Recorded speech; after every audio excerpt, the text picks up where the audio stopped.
وَإِيَّاكَ نَسْتَعِينُ، اللہ تیری عبادت کرتے ہیں اور صرف تیرے سے مدد مانگتے ہیں۔ میرے پاکستانیوں، آج میں نے آپ سے بڑی اہم بات کرنی ہے اپنے ملک کے مستقبل کے لیے، اور میں نے یہ فیصلہ کیا کہ یہ میں لائیو کروں گا۔ یہ ریکارڈڈ نہیں ہے، یہ آپ کے پاس لائیو جائے گی بات۔ اور اس کی وجہ یہ ہے کہ پاکستان ایک اس انگریزی میں کہتے ہیں ڈیفائننگ مومنٹ پہ ہے، ایک فیصلہ کن وقت پہ ہے کہ ہم نے دو راستے ہمارے سامنے ہیں، ہم نے کون سا راستہ لینا ہے۔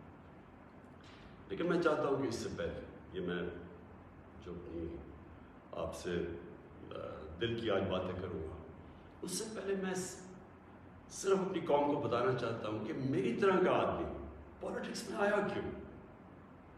کیونکہ آپ اگر پولیٹیشنز کی زندگی دیکھیں تو ان کو کسی کو بھی کوئی پولیٹکس سے پہلے نہیں جانتا تھا۔ ان کی کوئی بڑے کم ایسے لوگ ہیں جنہوں نے زندگی میں کوئی چیز اچیو بھی کیا۔ قائد اعظم محمد علی جناح بہت بڑے پولیٹیشین تھے، لیکن انہوں نے وہ ایسے تھے کہ سارے ہندوستان کے اندر وہ سب سے بڑے وکیل سمجھے جاتے تھے۔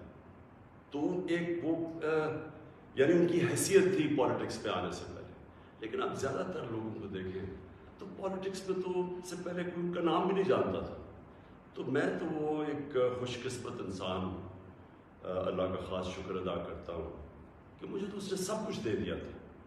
یعنی کوئی شاید ہی کسی کو اتنی شہرت ملے، جتنا میری زندگی میں ضرورت تھی اتنا پیسہ میرے پاس تھا، سب کچھ تھا میرے پاس۔ یعنی آج بھی مجھے کوئی کسی چیز کی ضرورت نہیں ہے، اللہ مجھے سب کچھ دے بیٹھا اور میں اس کا بڑا شکر گزار ہوں۔ دیکھیں، میں پاکستان کی پہلی جنریشن تھا۔ ہم وہ جنریشن تھے جو پہلے آزاد پاکستان میں پیدا ہوئے تھے۔ پاکستان میرے سے صرف 5 سال بڑا ہے۔ تو میرے ماں باپ جو تھے، میں بار بار لوگوں کو بتاتا ہوں، وہ ایک غلامی کے دور میں پیدا ہوئے تھے، وہ انگریز کے دور میں پیدا ہوئے تھے۔ اور میں جب تک بڑا ہوتا رہا، کیونکہ انہوں نے پاکستان موومنٹ میں شرکت کی تھی، وہ مجھے ہمیشہ یہ احساس دلواتے تھے کہ تم بڑے خوش قسمت ہو، آزاد ملک میں پیدا ہو۔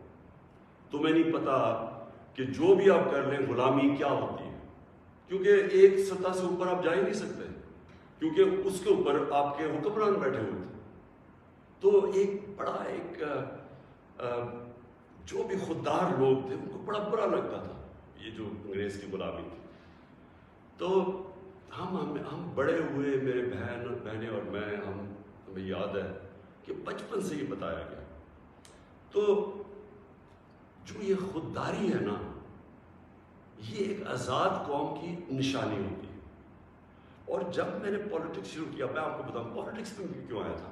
میں اس لیے آیا کہ میں ایک تو پولیٹکس کا اسٹوڈنٹ تھا، یونیورسٹیز میں میں نے پولیٹکس پڑھی ہوئی تھی، پاکستان کی اور دنیا کی پولیٹکس کے اوپر مجھے پتہ تھا، تاریخ کا پتہ تھا۔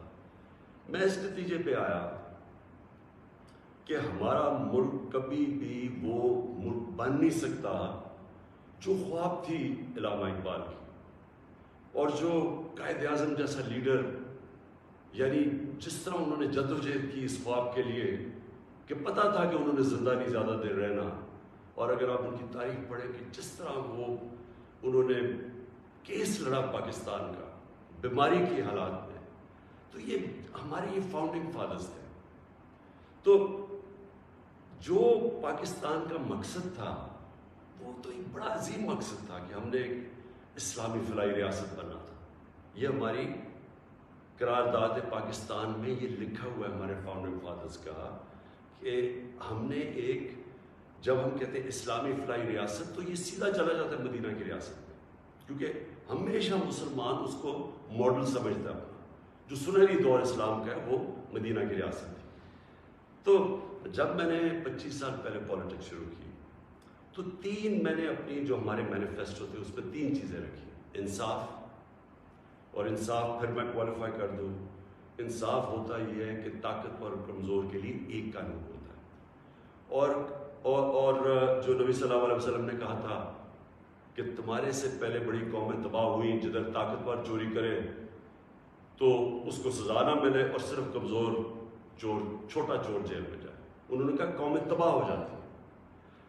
تو جس طرح حضرت علی رضی اللہ تعالیٰ نے کہا تھا کہ کفر کا نظام چل جائے گا لیکن ظلم اور ناانصافی کا نظام نہیں چل سکتا. تو یہ بیسس ہے ایک انصاف اور دوسرا انسانیت. رحم ہوتا ہے ایک اسلامی ریاست میں جو کہ مدینہ کی ریاست میں پہلی فلاحی ریاست بنائی گئی تھی، جو میں بار بار لوگوں کو کہتا ہوں. تو یہ میرے 2 ایمز تھے. اور تیسرا تھا خودداری.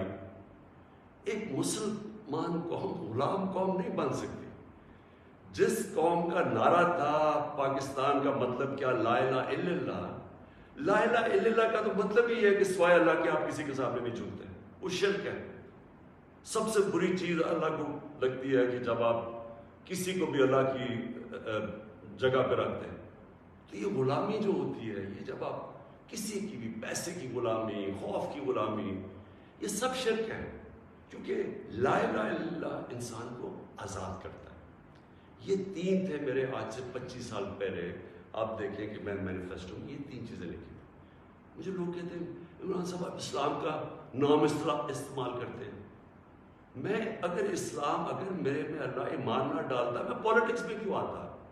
جس آدمی کے پاس سب کچھ ہے، مجھے یہ بتائے وہ اپنی زندگی کے 22 سال خرچ کرے گا ایک سٹرگل میں، اور 14 سال تو تھوڑے سے لوگوں کے ساتھ تھا، 14 سال تو مذاق اڑتا تھا میرا. تو میں کیوں پولیٹکس پہ اتنی دیر کوشش کی جس کے پاس سب کچھ تھا؟ مجھے اتنے لوگوں نے کہا کہ عمران صاحب آپ کو ضرورت کیا تھی پولیٹکس کی؟ میں سچ آپ کو بتا رہا ہوں، بار بار مجھے لوگ کہتے ہیں آپ کو پولیٹکس میں آنے کی کیا ضرورت تھی؟ یعنی صرف آپ کو ضرورت ہی ہو تو آپ پولیٹکس میں آئیں، آپ کوئی نظریے کے لیے نہ آئیں، کوئی آپ کی بڑی ایمبیشن نہ ہو. ایک میں اپنے سارے جو، اور خاص طور پہ میں چاہتا ہوں میرے جو نوجوان ہیں وہ آج میرا بڑا غور سے سنے جو میں نے آپ سے بات کرنی ہے. دیکھیے ایک مولانا رومی کی ایک سینگ ہے. مولانا رومی کہتے ہیں کہ جب اللہ نے آپ کو پر دیے ہیں تو آپ کیوں چونٹیوں کی طرح زمین پہ رینگ رہے ہیں؟ اس کا مطلب یہ ہے کہ اللہ نے ہمیں اشرف المخلوقات بنایا ہے، سب سے بڑی مخلوق، فرشتوں سے اوپر درجہ دیا ہمیں. فرشتوں کو کا انسان کے سامنے جھکو. اور شیطان کو اس لیے نکالا گیا، وہ عبادت بڑی کرتا تھا، اس نے ان کا حکم نہیں مانا، اس میں تکبر تھا، اس نے کہا میں نہیں جھکتا. اللہ نے ہمیں پر دیے. مسئلہ ہمارا یہ ہے کہ ہم، کیونکہ ہمارے میں ایمان کی کمی ہوتی ہے، کیونکہ ہم اور خداؤں کی پوجا کرتے ہیں، جو سب سے بڑا جو شرک ہے وہ پیسے کی پوجا کرتے ہیں، خوف کی پوجا کی، جو وہ بڑی سپر پاور ہے، اگر ہم نے یہ نہ کیا تو ہم تباہ ہو جائیں گے. یہ خوف کا پت ہے. ہم انسان چونٹیوں کی طرح رینگتا رہتا ہے. تو پاکستان، میں نے اس کی اونچ نیچ دیکھی ہے. ہم نے شروع میں، ہم چھوٹے تھے، ہمیں یاد ہے جب پاکستان ایک تیزی سے اوپر جا رہا تھا، ہماری مثالیں دی جاتی تھیں. میں جب اسکول میں تھا پاکستان کی مثال دی جاتی تھی. ساؤتھ کوریا پاکستان آیا تھا سیکھنے کے لیے کہ کیسے آگے بڑھا. ملیشیا کے شہزادے میرے ساتھ اسکول میں پڑھتے تھے، یہاں سیکھنے آتے تھے. سارا مڈل ایسٹ سے لوگ یہاں پاکستان کی یونیورسٹیز میں آتے تھے. ہم اوپر جا رہے تھے، ہمارا ماڈل لوگ دیکھتے تھے، مثال دی جاتی تھی. میں نے اس کو نیچے آتے دیکھا اور میں نے اس کو ذلیل ہوتے دیکھا اپنے ملک کو. اور میں اس کے اوپر ابھی آتا ہوں کیونکہ جو میرے والد تھے، مجھے یاد ہے اپنے آخری دنوں میں جو ہمارے پر یہ وار آن ٹیرر کے اندر جس طرح کی پاکستانیوں کو ذلت ملی، پاکستانیوں کو میں خاص طور پہ کہہ رہا ہوں، لیکن اوور آل اسلاموفوبیا بھی تھا، لیکن پاکستانیوں کو ذلت ملی. تو میں جو آج آپ سے بات کرنا چاہتا ہوں کہ دیکھیں اللہ نے جو ہمارے اندر اتنی صلاحیتیں دی ہیں اشرف اس کی عظیم مخلوق پہ، لیکن اس نے کنڈیشن لگائی ہوئی ہے. اس نے کہا کہ تم نے اگر اوپر اڑنا ہے نا، جو اقبال نے اپنا شاہین کا کانسیپٹ دیا ہے کہ شاہین کیسے اقبال کا، وہ تب اوپر جاتا ہے جب وہ ریزسٹنس کے سامنے کھڑا ہوتا ہے، جب وہ مقابلہ کرتا ہے، جب وہ اپنے آپ کو مشکل وقت سے گزارتا ہے. ہم نماز میں صرف ایک ہی چیز مانگتے ہیں جب 5 وقت کی نماز پڑھتے ہیں کہ اللہ ان کے راستے پہ لگا جن کو نعمتیں بخشی، ان کے نہیں جو اپنے تباہی کے راستے پہ چلے گئے. تو جو نعمتیں بخشی نا وہ نبی صلی اللہ علیہ وسلم اللہ کے حبیب تھے سب سے زیادہ، تو ان کو نعمتیں بخشی. ان کا آسان راستہ نہیں تھا لیکن ان کی عظمت کا راستہ تھا. میں اس لیے پاکستان کے اندر سیرت نبی اپنے بچوں کو پڑھانا چاہتا ہوں. کیوں نبی کی سیرت پڑھے؟ کیونکہ وہ دنیا کی تاریخ میں سب سے عظیم انسان وہ تھے. تو ان کے راستے پہ اللہ کیوں ہمیں کہتے چلو؟ کیونکہ وہ عظمت کا انسان کا راستہ ہے. ہم پکڑ لیتے ہیں دوسرا راستہ جو ہم سمجھتے ہیں کہ بڑا آسان راستہ ہے. اچھا جی وہ فلانا نے حکم دے دیا اور ہم تباہ ہو جائیں گے، اگر اس نے وہ فلانا ملک ناراض ہو گیا تو ہمارا یہ ہو جائے گا. ہم رینگ رہے ہیں زمین کے اوپر، ہم چونٹیوں کی طرح رینگ رہے ہیں. تو میں سب سے پہلے کہ جب میں نے 25 سال پالیٹکس شروع کی تو میں نے کبھی، آپ میری کوئی اسٹیٹمنٹ پڑھ لیں، میں نے ہمیشہ ایک چیز کی، نہ میں کبھی کسی کے سامنے جھکوں گا اور نہ اپنی قوم کو کسی کے سامنے جھکنے دوں گا. یعنی اپنی قوم کو کسی کی غلامی نہیں کرنے دوں گا. یہ 25 سال کوئی میری اسٹیٹمنٹس ابھی آپ دیکھ لیں، کوئی پرانی میری ویڈیوز ہیں، کبھی اس سے پیچھے نہیں ہٹا پایا. جب اقتدار مجھے ملا تو میں نے تب فیصلہ کیا کہ ہماری فورن پالیسی آزاد ہوگی. آزاد فورن پالیسی کا مطلب ہوتا ہے کہ وہ فورن پالیسی جو پاکستانیوں کے لیے ہوگی، ہمارے مفادات کے لیے ہوگی. اس کا قطعی یہ مطلب نہیں ہے کہ ہم کسی سے دشمنی کریں گے، ہم کسی کو کے خلاف ہوں گے، ہم کوئی اینٹی امریکن ہوں گے یا اینٹی انڈیا ہوگا یا اینٹی یورپین ہوں گے. میں تو سب سے پہلے میں وہ پاکستانی ہوں. سب سے زیادہ ہندوستان کے اندر جو جانتے تھے اور جو رسپیکٹ اور میری دوستیاں تھیں وہ میں پاکستانی تھا کرکٹ کی وجہ سے. میں امریکہ کو بڑی اچھی طرح جانتا ہوں، کہ پولیٹیشین ان کے لوگوں کو جانتا ہوں. انگلینڈ کو تو آپ اس طرح کہ میرا دوسرا گھر تھا ایک بار، تو میں تو جانتا ہوں. میں نے کبھی یہ نہیں، کبھی کسی بھی انسانی معاشرے میں کبھی اس کے خلاف ہو ہی نہیں سکتا. ہاں ہم ان کے اندر جو ان کی غلط پالیسیز ہیں اس کی میں تنقید کرتا ہوں. میں نے جب پاکستان نے شرکت کی وار آن ٹیرر میں، یعنی جب جنرل مشرف ہمیں امریکہ کی جنگ میں لے کے گئے، میں اس میٹنگ میں تھا، میں اس کمرے میں تھا. اسی کمرے کے اندر سارے پولیٹیشنز بیٹھے ہوئے تھے، جس کے اندر ہیڈز آف پارٹیز بلائے تھے، جس طرح باقی بھی تھے، میں بھی تھا. اسی کمرے کے اندر ہمیں کہا گیا کہ جی اگر ہم نے امریکہ کی حمایت نہ کی تو انگریزی کا لفظ وونڈڈ بیئر کی طرح ہے، ایک زخمی ریچھ کی طرح ہے، وہ ہمیں نہ غصے میں شاید ہمیں نہ مارتے. اور مجھے یاد ہے میں نے بار بار میڈیا پہ، پارلیمنٹ میں، ہر جگہ میں نے کہا کہ ہمارا اس جنگ سے کوئی لینا دینا نہیں تھا. 9/11 میں کوئی پاکستانی ملوث نہیں تھا. ہمیں کیا ضرورت ہے کہ ہم اپنے ملک کو کسی کی جنگ میں لے جائیں؟ ہم ان کی مدد کریں. اگر انہوں نے ان کے ملک پہ دہشت گردی ہوئی ہے، ہم دہشت گردی کے خلاف ہیں، ان کی مدد کرنی چاہیے.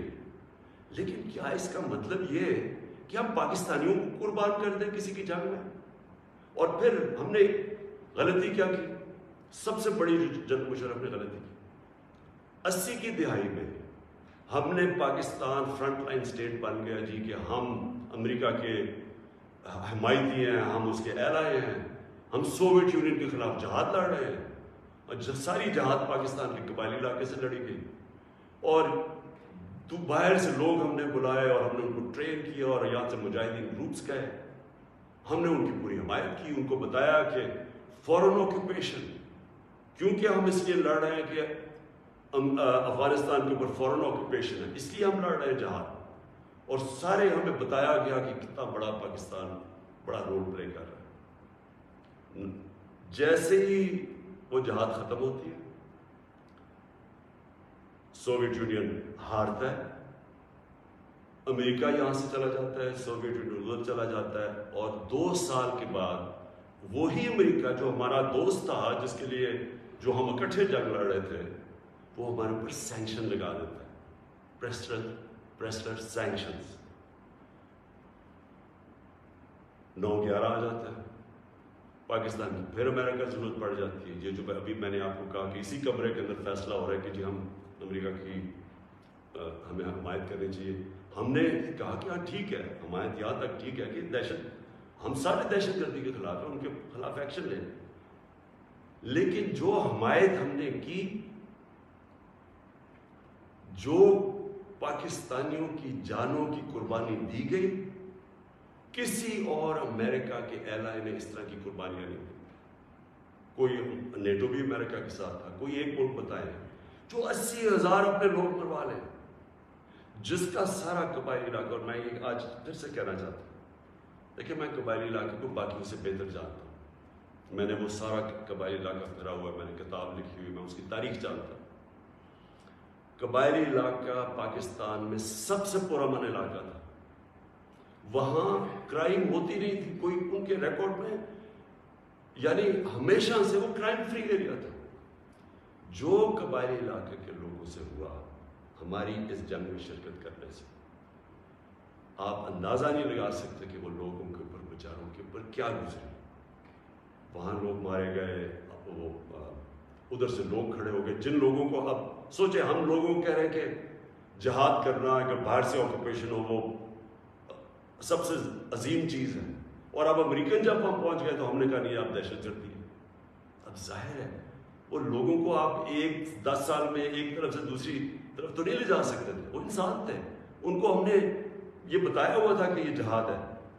وہ جب انہوں نے پاکستان کے خلاف شروع ہو گئے، اور وہ جو پرانے جہادی گروپس ٹرین کیے تھے وہ بھی پاکستان کے خلاف ہو گئے.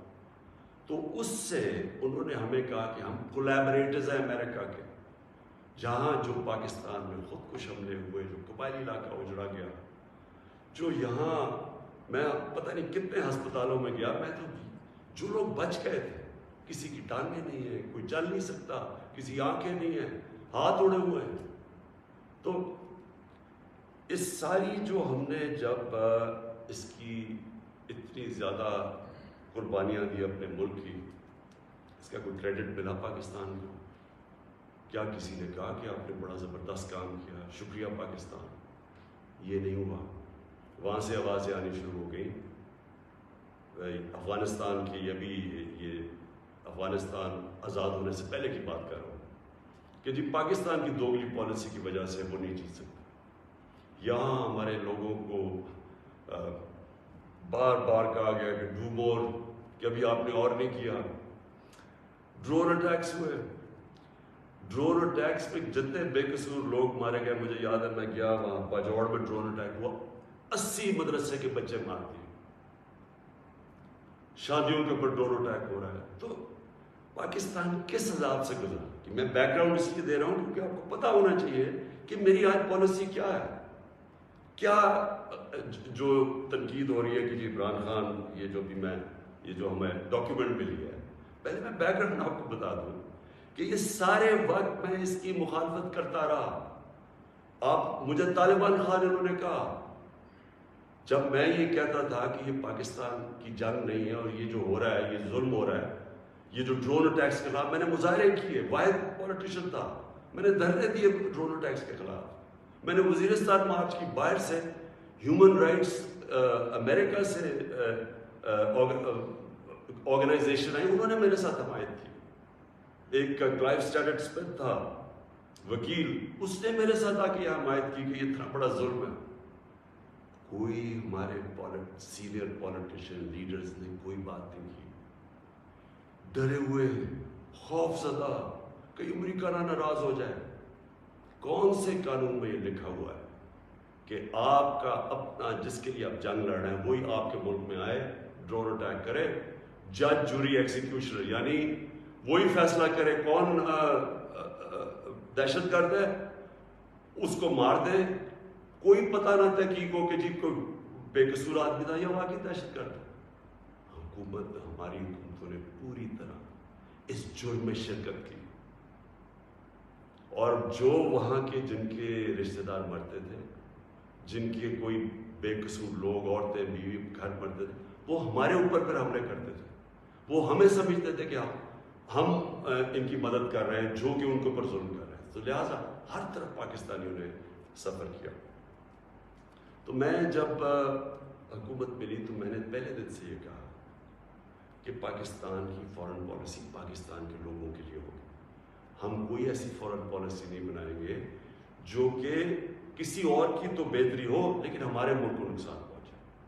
کہ یہ کسی کے خلاف نہیں تھی, یہ اینٹی امریکن یا اینٹی یورپین اینٹی انڈین بھی نہیں تھی. انڈیا کے خلاف صرف جب انہوں نے کشمیر کے اوپر انٹرنیشنل قانون توڑا, جب انہوں نے کشمیر کا سٹیٹس لیا 5 اگست 2019 میں, تب میں نے ان کے خلاف بات کی اور ہر فورم پہ کی. لیکن میں نے کوشش اس سے پہلے پوری کی ہندوستان سے دوستی کی. تو میں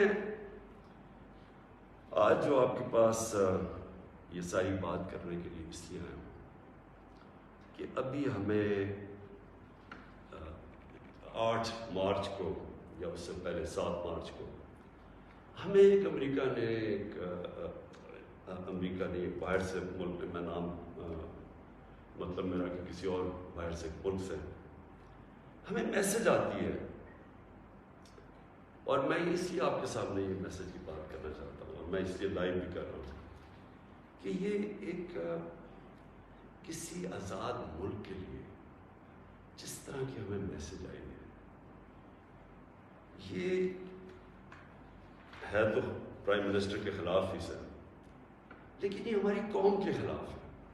مجھے جو اس سے سب سے زیادہ تکلیف ہے وہ یہ نہیں ہے کہ یہ اس میسج میں واضح یہ لکھا ہوا ہے کہ جناب اگر یہ جو عدم اعتماد, اور ان کو پہلے سے ہی پتا تھا, ابھی اعتماد یا درج نہیں ہوئی تھی, ان کو پہلے سے ہی پتا چل گیا کہ عدم اعتماد کی آ رہی ہے پاکستان کے اندر, یہ اپوزیشن رکھنے لگی. تو اس کا مطلب کہ یہ جو ہو رہا تھا یہ پہلے سے ہی ان کے باہر کی لوگوں سے رابطے تھے.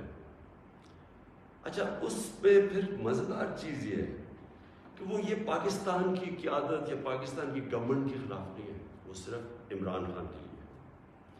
وہ یہ کہتے ہیں کہ ہمیں, اور ایک بہانہ مارتے ہیں کہ ہمیں کیوں غصہ پاکستان پہ, لیکن کہتے ہیں کہ وہ غصہ تب بالکل ٹھیک ہو جائے گا, ہم معاف کر دیں گے پاکستان کو اگر عمران خان یہ عدم اعتماد کی یہ ہار جاتا ہے. یعنی اگر عمران خان چلا جاتا ہے تو پاکستان کو معاف کر دیتے ہیں, لیکن اگر یہ عمران خان کے خلاف فیل ہو جاتی ہے تو پھر پاکستان کو ایک مشکل وقت کا سامنا کرنا پڑے گا. دیکھیں, جو پھر سے میں یہ کہتا ہوں کہ ایک الیکٹڈ پرائم منسٹر کے خلاف کوئی بھی دوسرا ملک یہ اس طرح, اور یہ ریکارڈڈ ہے, یہ میں آپ کو یہ بتا دوں کہ یہ نہیں کہ یہ میں دیکھ رہا ہوں کئی میڈیا کے لوگ اس کو کور کرنے کی کوشش کر رہے ہیں کہ جی وہ ایسا نہیں تو فلانا نہیں تو وہ پتہ نہیں, یہ نہیں. یہ آفیشیل ڈاکیومنٹ ہے جو گورنمنٹ آف پاکستان کو, ہمارے ریپرزینٹیٹیو امبیسڈر کو نوٹس لے رہے تھے لوگ, جس میں یہ کہا گیا, اور یہ کہا بیسکلی یہ کہا گیا کہ اگر عمران خان رہتا ہے وزیر اعظم تو ہم آپ کے ساتھ ہمارے آپ تعلقات بھی خراب ہو جائیں گے اور آپ کو مشکلوں کا سامنا کرنا پڑے گا. تو میرا سب سے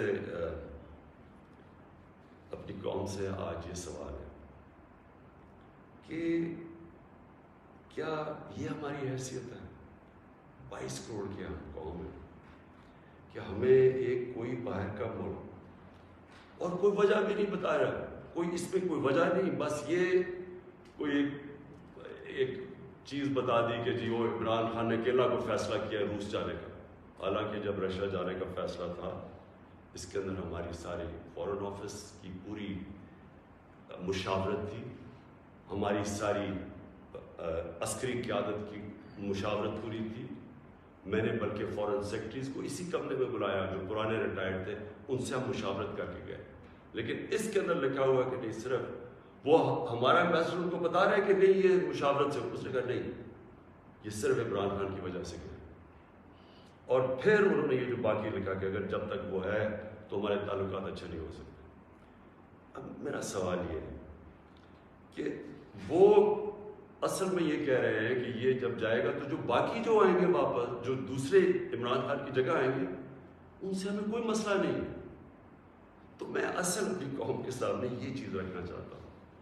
میرا یہ جو آج آپ سے بات چیت کرنے کا ہے، یہ تو نہیں کہ کوئی باہر سے ایک ملک چلے یہ کہہ دے کہ ہاں جی ہمیں نہیں پسند آپ کی فارن پالیسی. پتہ نہیں کوئی وجہ کیا بتا رہے ہیں کہ جی آپ روس چلے گئے. وہ تو اور یورپین لیڈرز بھی روس چلے گئے تھے، لیکن خاص پاکستان کو کہ آپ کیوں چلے گئے ہیں، جس طرح کہ ہم کوئی ان کے نوکر ہیں.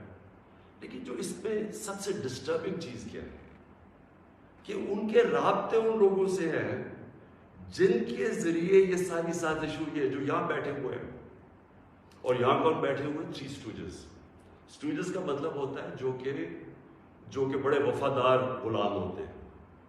یہ وہ لوگ ہیں. اب یہ ذرا سن لیں کہ یہ چاہ کیا رہے ہیں. یہ چاہ یہ رہے ہیں کہ عمران خان جائے، لیکن اگر یہ آ جائے واپس، یہ جو بھی جنہوں نے عدم اعتماد کیا ہوا ہے، تو پھر سب ٹھیک ہو جائے گا. تو سب سے پہلا میرا سوال یہ کہ کیا یہ اپنے ملک کے اندر اجازت دیں گے کسی کو قیادت میں آنے کے لیے جن کے اوپر نیب کے کیسز ہوں، جن کے اوپر اربوں روپے کے کیسز ان کی عدالتوں میں ہوں، وہ جو کہ ایک مجرم ڈکلیئر کر دیا گیا پاکستان کی عدالت نے، جو کہ جھوٹ بول کے بھاگا ہوا.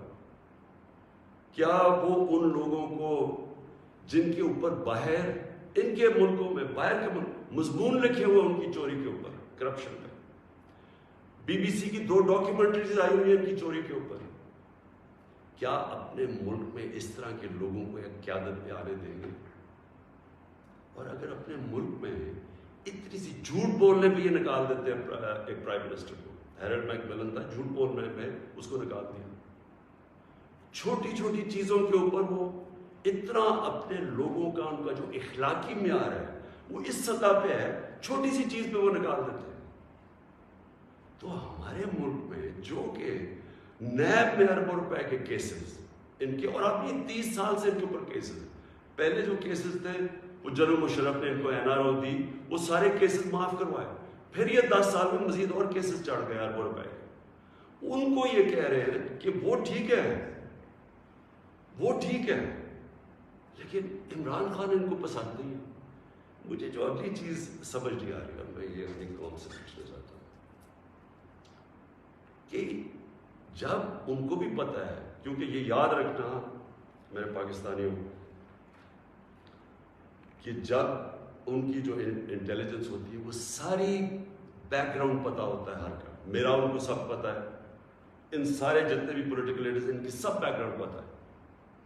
ان کو ان کی ایک ایک چیز پتہ ہے کہ ان کے کتنے پیسے ملک کے کس اکاؤنٹس میں پڑے ہوئے بیرون ملک. ان کو سب پتہ ہے کہ ان کی پراپرٹیز بینامی جو انہوں نے باہر لی ہوئی ہیں بڑی بڑی اربوں اربوں روپے کی، ہر ڈیٹیل ان کے پاس ہے.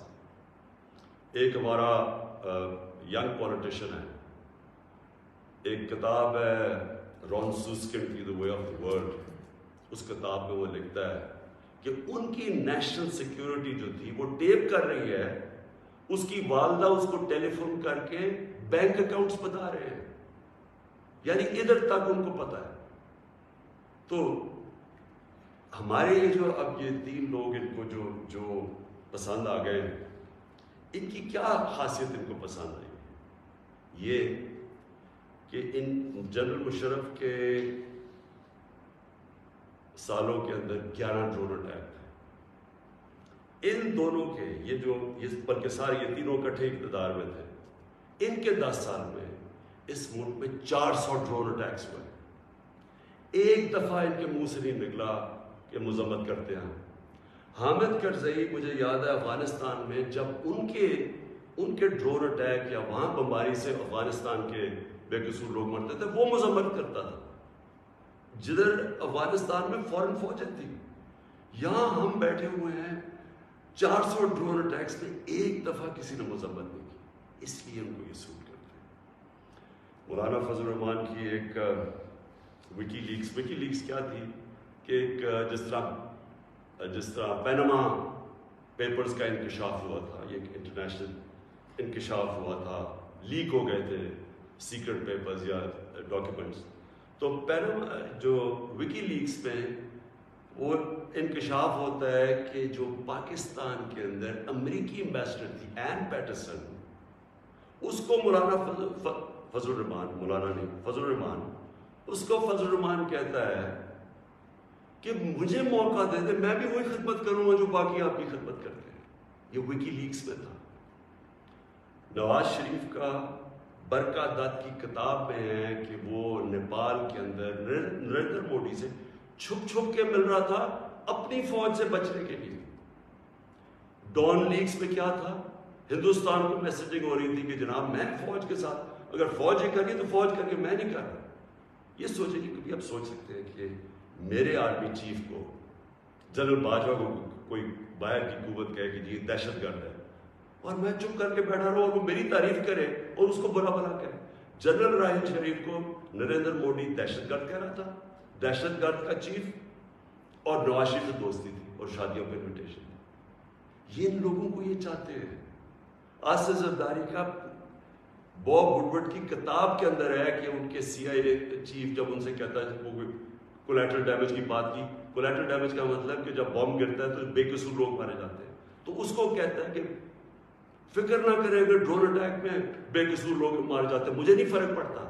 یہ پاکستان کا پریزیڈنٹ کہہ رہا ہے دوسروں کو، جس کو تھوڑا سا، اور کتاب میں وہ لکھتا ہے کہ وہ حیرت انگیز ہو، حیرت آتی ہے کہ یہ کیسے ملک کا صدر بات کر رہا ہے. اس طرح کے لوگ ان کو پسند ہیں. اور شہباز شریف اس کی سٹیٹمنٹ کہ جی عمران خان نے بڑی غلطی کی، ایبسلوٹلی ناٹ کہہ کے. یعنی یہ جو ان کے دور میں ایبسلوٹلی ناٹ کیا تھا، میں نے صرف یہ بات کہی کہ ہم امن میں آپ کے ساتھ ہیں، ہم جنگ میں آپ کے ساتھ نہیں ہیں، ہم کسی کانفلکٹ میں آپ کے ساتھ، لیکن جو بھی آپ امن افغانستان میں کہیں چاہتے ہیں ہم ساتھ ہیں آپ کے. میری پالیسی آپ میں بتاؤں کہ کیونکہ ہم انڈیپینڈنٹ، یعنی ہم ایک انڈیپینڈنٹ فارن پالیسی چاہتے ہیں، ہماری کریڈیبلٹی ہوتی ہے کہ ہم سالس کا کردار پلے کر سکتے ہیں. وہ صرف تب ہوتی ہے جب آپ لوگ سمجھیں کہ آزاد ہے آپ کی فارن پالیسی. جب لوگ پہلے سے سمجھتے ہیں کہ جدھر سے حکم آئے گا آپ نے وہی کرنا ہے، آپ کو اتنی بھی شرم نہیں ہے کہ آپ کے ملک میں بمباری کر رہا ہے آپ کا دوست اور آپ کے لوگ مر رہا، اس کو نہیں کچھ کہہ سکتے، کس نے آپ کی کیا کریڈیبلٹی ہوگی اور دنیا نے کیا عزت کرنی آپ کی. جب ہم یہ وار آن ٹیرر میں حصہ لے رہے تھے، بیرون ملک پاکستانیوں سے میرا تعلق بہت ہے. کبھی ان سے پوچھے کہ ان کو کس ذلت کا سامنا کرنا پڑا.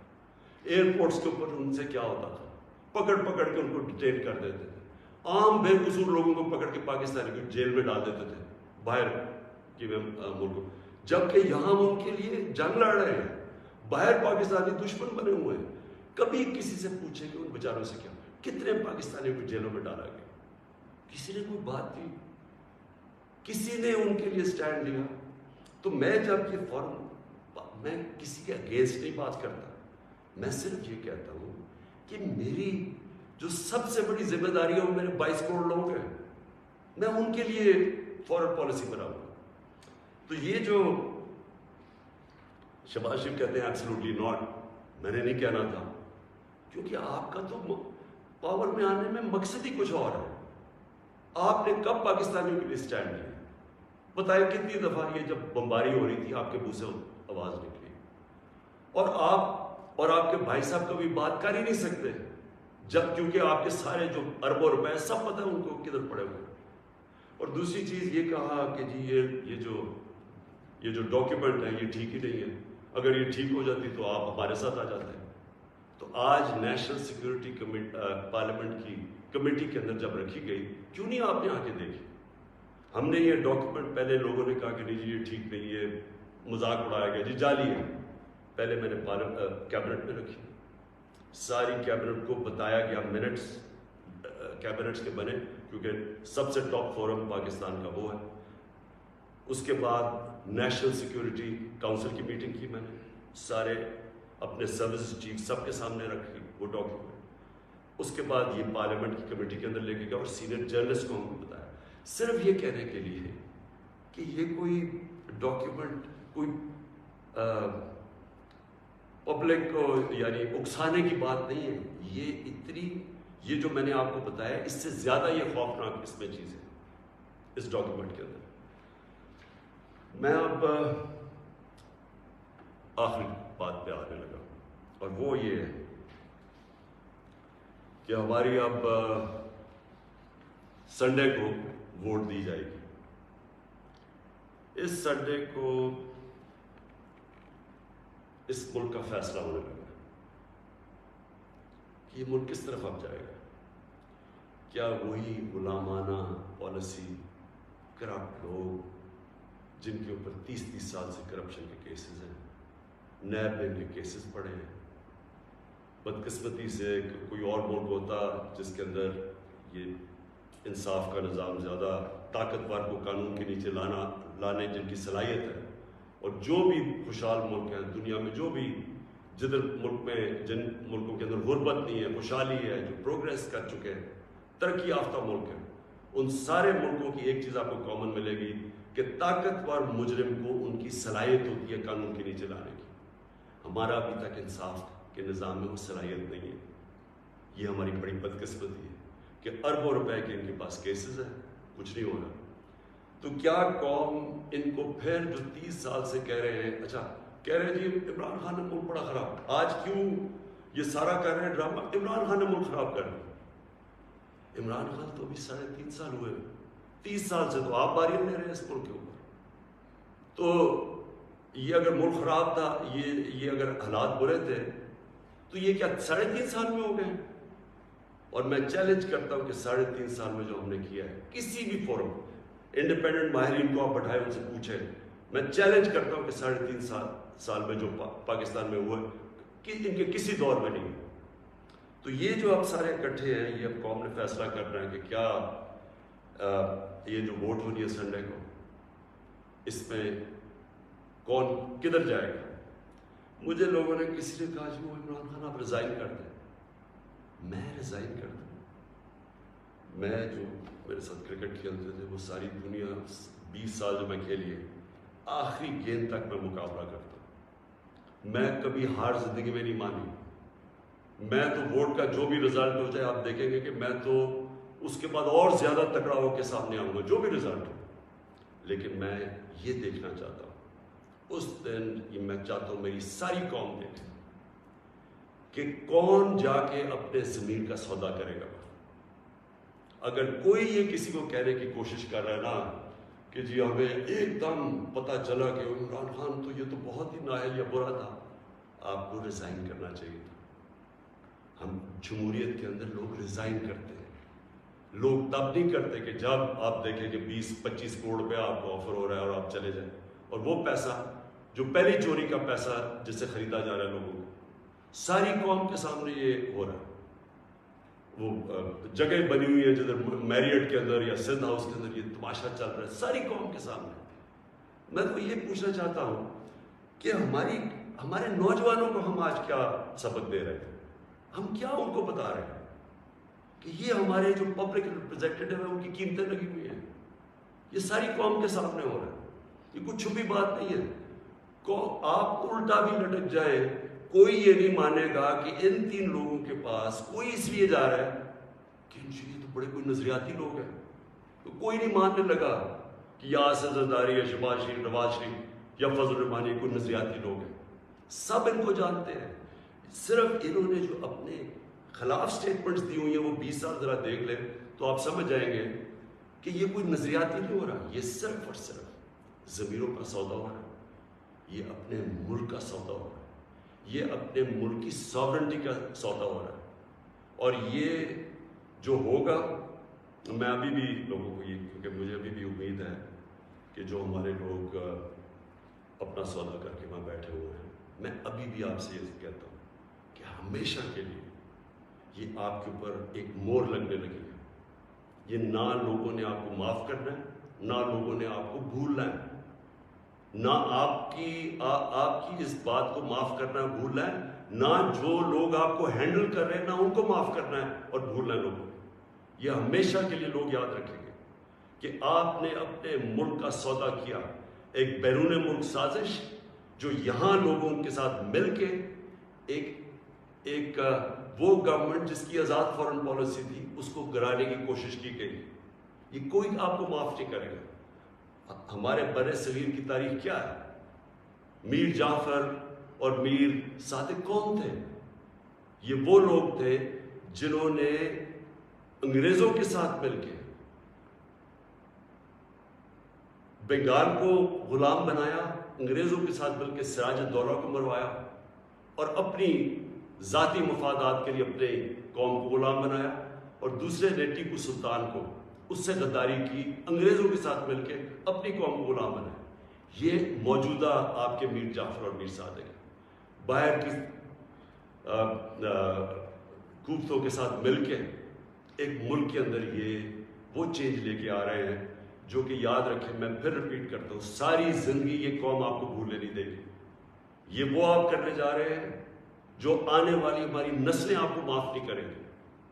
اور میں آپ کو یہ بھی بتا دوں آج کہ اگر آپ کا یہ خیال ہے کہ یہ سازش کو کامیاب ہونے دیں گے، میں اس کے سامنے کھڑا ہوں گا۔ میری یہ اپنی قوم سے کمٹمنٹ ہے کہ ہمیشہ جب تک میرے میں خون ہے میں اس کا مقابلہ کروں گا۔